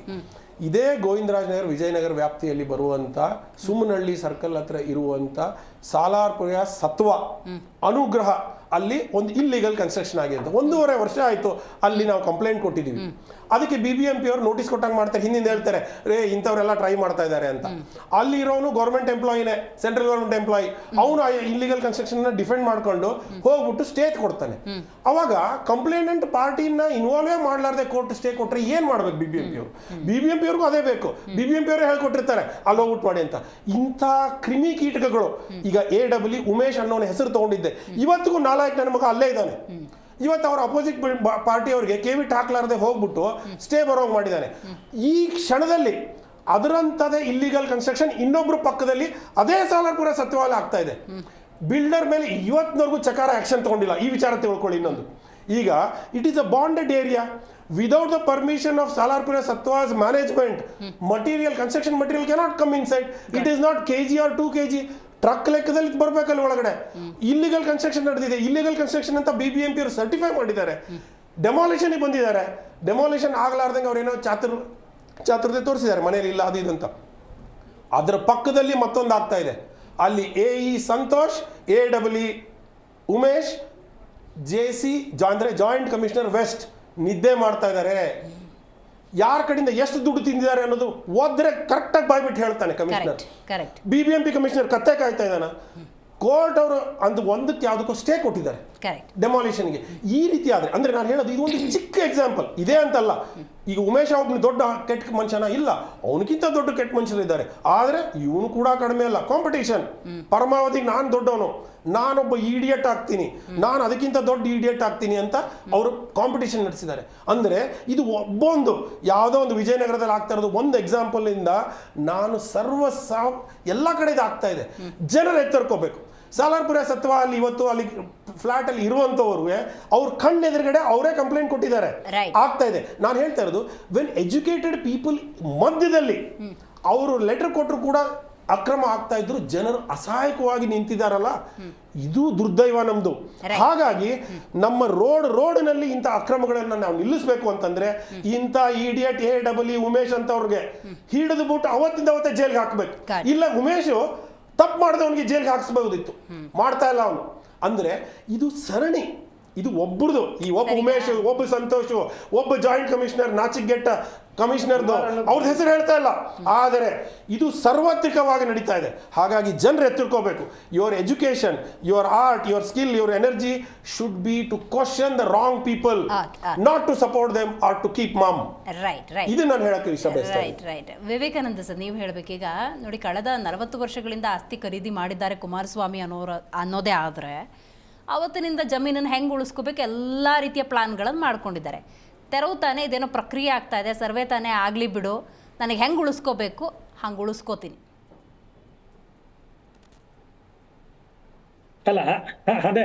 ಅದು ಎಲ್ಲ ರಾಜಕಾರಣಿಗಳಿಗೂ ಆ ಮನೋಭಾವನೆ ಇರುತ್ತೆ. ಯಾಕೆಂದ್ರೆ sorry to say this, supreme ಕೋರ್ಟಿನ ಜಸ್ಟಿಸ್ ಒಂದ್ಸರಿ ಹೇಳ್ತಾರೆ, courts will deliver the law, no guarantee of justice ಅಂತ. ನ್ಯಾಯಾಲಯಗಳು ಕಾನೂನನ್ನು ಕೊಡುತ್ತವೆ ಹೊರತು ಹಲೋ ಹೌದು, ಕರೆಕ್ಟ್. ನ್ಯಾಯಾಲಯಗಳು ಕಾನೂನನ್ನು ಕೊಡುತ್ತವೆ ಎನ್ನುವ ಗ್ಯಾರಂಟಿ ಇಲ್ಲ ಅಂತ. ಸೊ ಇದು ರಾಜಕಾರಣಿಗಳಿಗೆ ಮತ್ತು ಎಲ್ಲ ಕ್ರಿಮಿನಲ್ ಆಕ್ಟಿವಿಟೀಸ್ ಇರೋರಿಗೆಲ್ಲ ಗೊತ್ತಿದೆ. ನೀವು ನನಗೆ ದುಡ್ಡು ಕೊಟ್ಟು ನಾನು ನಿಮ್ಗೆ ಕೊಡ್ಲಿಲ್ಲ ಅಂದ್ರೆ ನಂದೊಂದೇ ಮಾತು, ಅವ್ರು ದುಡ್ಡು ಕೊಟ್ಟಿಲ್ಲ ಅಂತ. ನೀವು ಅದನ್ನ ಪ್ರೂವ್ ಮಾಡೋದಕ್ಕೆ ಬಹಳ ಕಷ್ಟ ಪಡ್ಬೇಕು. ಯಾಕೆ ಪ್ರಶ್ನೆ ಕೇಳಿದೆ ಅಂದ್ರೆ ಸರ್, ಇವತ್ತು ಕುಮಾರಸ್ವಾಮಿ ಅವ್ರ ಸ್ಟೇಟ್ಮೆಂಟ್ ಮುಂದುವರೆದ ಭಾಗ ಏನು ಅಂದ್ರೆ ನಾನು ಕಾನೂನು ಹೋರಾಟ ಮಾಡ್ತೀನಿ ಅಂತ. ಗೊತ್ತಾಯ್ತು, ಕೋರ್ಟಿನ ರಕ್ಷಣೆ. ಆಮೇಲೆ ಅಲ್ಲಿ ಇರೋರೆಲ್ಲರೂ ಹೇಳಿದ್ರು ಏನು ಕಾನೂನಿನ ಬಗ್ಗೆ ನಮ್ಗೆ ಗೌರವ ಇದೆ ಅಂತ. ನನಗೆ ವೈಯಕ್ತಿಕವಾಗಿ ಕಾನೂನಿನ ಬಗ್ಗೆ, ಅಂದ್ರೆ ಕಾನೂನು ಸಂವಿಧಾನದ ಬಗ್ಗೆ ಗೌರವ ಇದೆ, ಆದ್ರೆ ಇಂಪ್ಲಿಮೆಂಟೇಷನ್ ಮಾಡ್ತಾರಲ್ಲ ಅವ್ರ ಬಗ್ಗೆ ನನಗೆ ಖಂಡಿತವಾಗ್ಲೂ ಗೌರವ ಇಲ್ಲ. ಅದನ್ನ ಅರ್ಥೈಸ್ತಾರಲ್ಲ ಅವ್ರ ಬಗ್ಗೆನೂ ವ್ಯಕ್ತಿಗತವಾಗಿ ನನಗೆ ಗೌರವ ಇಲ್ಲ. ಯಾಕೆಂದ್ರೆ ಎಷ್ಟೋ ಕೊಲೆ ಕೇಸುಗಳಲ್ಲಿ ನಮ್ಮ ಮುಂದೆನೆ ಈ ಸಾರ್ವಜನಿಕವಾಗಿ ಆಗಿರುವಂತಹ ಕೊಲೆ ಕೇಸಲ್ಲಿ ಬಿಡುಗಡೆಯಾಗಿ ಅವರು ಮತ್ತೆ ಆರಾಮಾಗಿ ಶೂಟಿಂಗ್ ಅಲ್ಲಿ ಇದ್ದಾರೆ 3-4 ತಿಂಗಳು 5-6 ತಿಂಗಳ ನಂತರ. ಸೊ ಇದು ಎಲ್ಲರಿಗೂ ಕಂಡಿರೋದು, ನಾವೆಲ್ಲ ಆರೋಪ ಮಾಡಿದ್ದು, ಈ ವ್ಯವಸ್ಥೆನೇ ಆರೋಪ ಮಾಡಿತ್ತು, ಈ ವ್ಯವಸ್ಥೆನೇ ಅವ್ರ ಮೇಲೆ ಚಾರ್ಜ್ ಶೀಟ್ ಹಾಕಿತ್ತು, ಇವತ್ತಾಗಿದೆ. ಅದೇ ಆ ರೀತಿಯ ಮನೋಭಾವನೆ ಕುಮಾರಸ್ವಾಮಿ, ಇನ್ನು ಅಧಿಕಾರದಲ್ಲಿರುವ ಕುಮಾರಸ್ವಾಮಿ ಅಂತವ್ರಿಗೆ ಬಂದೇ ಬರುತ್ತೆ. ಸೊ ಅದಕ್ಕೆ ಅವರು 40 ಎಕರೆ ಅಲ್ಲ, ಇನ್ನೂ ಏನ್ ಬೇಕಾದ್ರೂ ಮಾಡಿ ನಾವು ಅರಗಿಸ್ಕೊಳ್ಬಹುದು.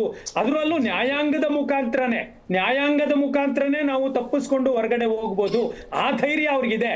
ಅರೆ ಇಷ್ಟೆಲ್ಲ ಆಗಿದೆ ನೋಡಿ, ಕೋರ್ಟ್ ಯಾವತ್ತೋ ಕೊಟ್ಟಿದೆ, ನೋಡ್ರಿ ಅದನ್ನ ಸರ್ವೆ ಮಾಡಿ ಅದೇನಿದೆಯೋ ಅದು ಭಾಗ ಮಾಡಿ ಅಂದ್ರೆ ಇಲ್ಲ. ಇವರು ಕಂಟೆಂಪ್ಟ್ ಆಫ್ ಕೋರ್ಟ್ ಹಾಕಿ ಎಲ್ಲ ಮಾಡಿ ನ್ಯಾಯಾಂಗ ಕೂಡ ಇಲ್ಲಿ ತಪ್ಪನ್ನ ಮಾಡ್ತಾ ಇದೆ ಅಥವಾ ಆರೋಪಿಯ ಜೊತೆ ಸಹಕರಿಸ್ತಿದೆ ಅನ್ನುವುದನ್ನ ನಾವು ಹೇಳ್ಬೋದು.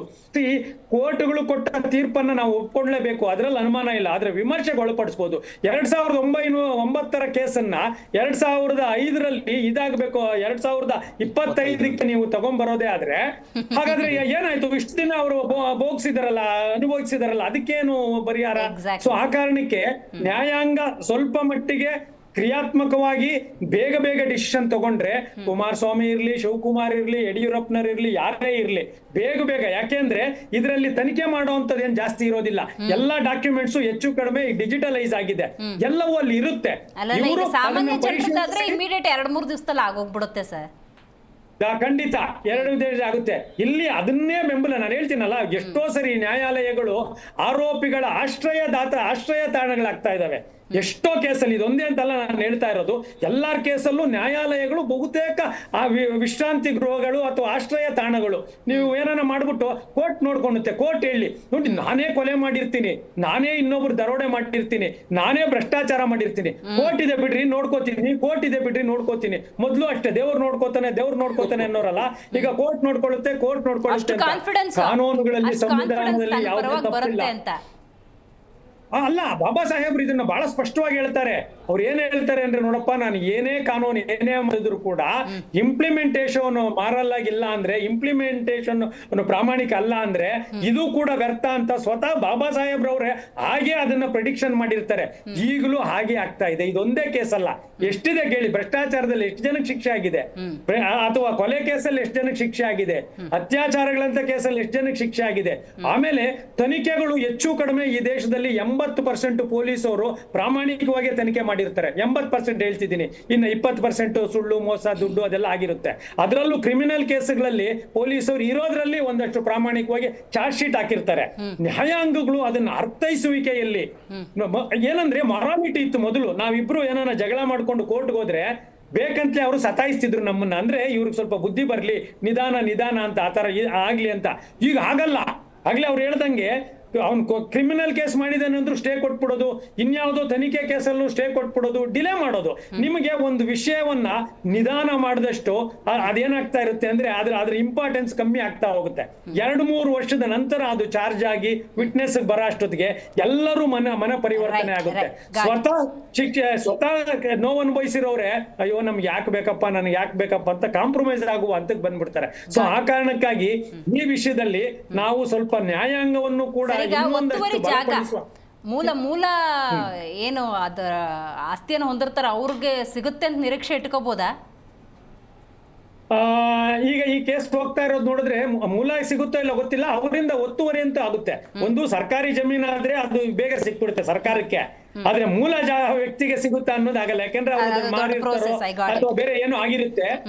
ಆದ್ರೆ ಸರ್ಕಾರಕ್ಕೆ ಏನನ್ನ ಸಿಗ್ಬೇಕಲ್ಲ ಅದು ಖಂಡಿತವಾಗ್ಲೂ ಬೇಗ ಸಿಗುತ್ತೆ. ಯಾಕಂದ್ರೆ ಸರ್ಕಾರದ ಆಗಿರುತ್ತಲ್ಲ ಅದ್ರಲ್ಲೇನು ಇದ್ ಮಾಡಕ್ಕಾಗಲ್ಲ. ಆದ್ರೆ ಆ ವ್ಯಕ್ತಿಗೆ ಸಿಗುತ್ತಾ ಅಂದ್ರೆ ಆಗಲ್ಲ, ಆತ ಕೊಟ್ಟಿರ್ಬೋದು. ಇವತ್ತಿನ ಕಾಂಗ್ರೆಸ್ ಸರ್ಕಾರ ಆಗಲಿ ಯಾವುದೇ ಸರ್ಕಾರ ಒಂದು ಅಡ್ಮಿನಿಸ್ಟ್ರೇಷನ್ಗೆ ನಾನು ಹೇಳೋದು, ಒಬ್ರು ಯಾರೋ ಒಬ್ರು ತಪ್ಪಿತಸ್ಥ ಸಿಕ್ಕಿದ್ದಾರೆ ಅದನ್ನ ಬಾರಿ ರಿಕವರ್ ಮಾಡ್ಕೊಂಡ್ರೆ ಅಷ್ಟೇ ಅಲ್ಲ, ಅವ್ರಿಗೆ ರಿಕವರ್ ಮಾಡ್ಕೊಂಡು ಇಷ್ಟೆಲ್ಲ ಅನಾಹುತ ಮಾಡ್ಕೊಂಡು ಮತ್ತೆ ಓಪನ್ ಸ್ಟೇಟ್ಮೆಂಟ್ ಕೊಡ್ತಾ ಇದ್ದಾರೆ ಅಂತಂದ್ರೆ ಅವನಿಗೆ 100 times ಪನಿಷ್ಮೆಂಟ್ ಕೊಡುವಂತ ಒಂದು ಕೇಸ್ ದಾಖಲಿಸಬೇಕು ಸರ್ಕಾರ ಇವತ್ತು. ಅದಕ್ಕೆ ಅಂದ್ರೆ ಆವಾಗ ಇವ್ರಿಗೆ ನಿಜವಾಗ್ಲೂ ನಿಯತ್ತಿದೆ ಅಂತ, ಬರೀ ಅದನ್ನ ನಾವು ರಿಕವರ್ ಮಾಡಿದ್ವಿ ಹೇಳ್ಬಿಟ್ವಿ ಅಂತ ಅಂದ್ರೆ ಮಾತ್ರ ಅಲ್ಲ ಅಂತ. ಹಿರೇಮಠರವರ ಒಂದು ಪ್ರಾಮಾಣಿಕದ ಪ್ರಯತ್ನ ಮತ್ತು ನಮ್ಮ ರವಿಕೃಷ್ಣ ರೆಡ್ಡಿ, ನಮ್ಮದೇ ಪಾರ್ಟಿನಲ್ಲಿದ್ದಂಥ ರವಿಕೃಷ್ಣ ರೆಡ್ಡಿ ಅವರು ಮತ್ತು ನಮ್ಮ ಅರವಿಂದ್ ರವರು ಆ ಹೋರಾಟದಲ್ಲಿ ಪಾಲ್ಗೊಂಡಿರತಕ್ಕಂಥವ್ರು ಎಲ್ಲರ ಪರಿಶ್ರಮದಿಂದ ಇಂತಹ ಗೋಮುಖ ವ್ಯಾಘ್ರರ ಮುಖ ಹೊರಗಡೆ ಕಳಚಿ ಬಂದಿದೆ. ಅದಕ್ಕೆ ಪೂರಕವಾದಂತ ಸರ್ಕಾರವು ಸಹ ಏನ್ ಕಾಣಿಸ್ತಿದೆ ಅಂದ್ರೆ ಬಿಜೆಪಿ JDS ಕಾಂಗ್ರೆಸ್ ಅಂದಾಗ ಓಪನ್ ವಾಕ್ಸಮರಗಳು, ಆರೋಪ ಪ್ರತ್ಯಾರೋಪಗಳು ಕಾಣ್ತಿರೋದ್ರಿಂದಾಗಿ JDS ಅಥವಾ ಕುಮಾರಸ್ವಾಮಿ ಅವರಿಗೆ ರಾಜಕೀಯ ಹಿನ್ನಡೆ ಅಂತ ಇದನ್ನ ಕರೀಬಹುದಾ? ರಾಜಕೀಯ ಹಿನ್ನಡೆ ಅಂತೂ ಒಂದು 10-20% ನಡೆಯುತ್ತೆ. ಬಟ್ ಅವ್ರ ಪ್ರಭಾವ ಏನಿದೆ ಅದು ಜಾತಿಯ ಪ್ರಭಾವ ಅವ್ರದ್ದೇನಿದೆ ಅವ್ರು ಯಾವತ್ತೂ ಬಿಟ್ಕೊಡೋದಿಲ್ಲ ಅಂತ ನನ್ನ ಭಾವನೆ. ಯಾಕಂದ್ರೆ ಯಾವುದೇ ಕಾರಣಕ್ಕೂ ಅವರು ಆ ಒಂದು ಕಮ್ಯುನಿಟಿ ಏನಿದೆ ಕುಮಾರಸ್ವಾಮಿ ಅವ್ರನ್ನ, ದೇವೇಗೌಡರನ್ನ ಬಿಟ್ಕೊಡೋದಿಲ್ಲ. ಒಂದೇ ಒಂದ್ ಸೆಕೆಂಡ್ ಹೇಳ್ತೀನಿ. ಇದು ಸಂತೋಷ್ ಹೆಗಡೆ ಅವರು ಒಂದು ಸೂಕ್ಷ್ಮವಾಗಿ ಎಲ್ಲರಿಗೂ ಹೇಳಿದ್ದಾರೆ. ಏನಂದ್ರೆ ಸಮಾಜ ಯಾರು ತಪ್ಪು ಮಾಡ್ತಾರೆ ಅವರನ್ನು ಬಹಿಷ್ಕರಿಸಬೇಕು. ಯಾವಾಗ ಸಮಾಜ ತಪ್ಪು ಮಾಡಿದವರನ್ನು ಬಹಿಷ್ಕರಿಸಿದ್ರೆ ಅವರೇ ಬುದ್ಧಿ ಕಳ್ಕೊಂತಾರೆ, ಇಂಥ ತಪ್ಪುಗಳು ಅನಾಹುತಗಳು ಆಗದಂತೆ ಜೊತೆಗೆ ಒಂದೇ ಒಂದು ಆಡ್ ಮಾಡ್ಬಿಟ್ಟು ಒಂದೇ ಒಂದು ಸೆಕೆಂಡ್ ಸೈಮ್ ಇಲ್ಲ ಸರ್. ಏನ್ ಆಡ್ ಮಾಡ್ತೀನಿ ಅಂದ್ರೆ, ಇವತ್ತು ಇಷ್ಟು ಹೋರಾಟ ಮಾಡಿದ್ರಲ್ಲ ರವಿಕೃಷ್ಣ ರೆಡ್ಡಿ, ಹಿರೇಮಠರು, ಅಲ್ಲಿ ಹೋಗಿ ಎಗ್ ಇಂದ ಒದದೇ ತಿನ್ಕೊಂಡ್ಬಿಟ್ಟು ಟೊಮೆಟೊ ಬಿಡಿಸ್ಕೊಂಬಂದ್ರಲ್ಲ, ಅವ್ರಿಗೆ ಇವತ್ತು ಸರ್ಕಾರ ಏನಾದ್ರು ಪುರಸ್ಕಾರ ಮಾಡ್ತಾರ? ಇದು ಪ್ರಶ್ನೆ. ಈ ರೀತಿ ನಾವು ಇನ್ಸೆಂಟಿವೈಸ್ ಮಾಡಬೇಕು, ಅವಾಗಲೇ ಹೋರಾಟಗಾರಾಗಿ ಉಳಿಯಕ್ಕೆ ಸಾಧ್ಯ. ಮೇಡಮ್, ಯಾವ್ದಾದ್ರು ಈ ರೀತಿಯಾದ